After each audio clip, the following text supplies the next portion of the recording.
جمهور الأهلي العظيم، صباحكم كله خير وسعادة إن شاء الله. تعال ناخد شوية أخبار على السريع.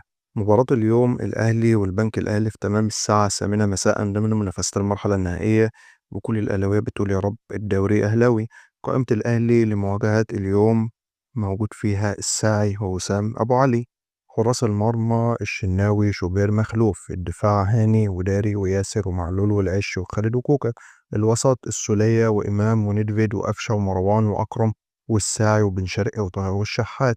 الهجوم وسام وجردشار. في حالة فوزنا على البنك النهاردة بإذن الله مع تعادل أو هزيمة بيراميدز أمام بودرجيت، سيتوج الأهلي رسميا بلقب الدوري المصري للمرة ال45 في تاريخه إن شاء الله. وسام أبو علي يعلن جاهزيته لمباراة البنك الأهلي بعد مشاركته بشكل طبيعي في مران الأمس. محمد هاني يقترب من المشاركة أمام البنك الأهلي بعد تعافيه من الإصابة.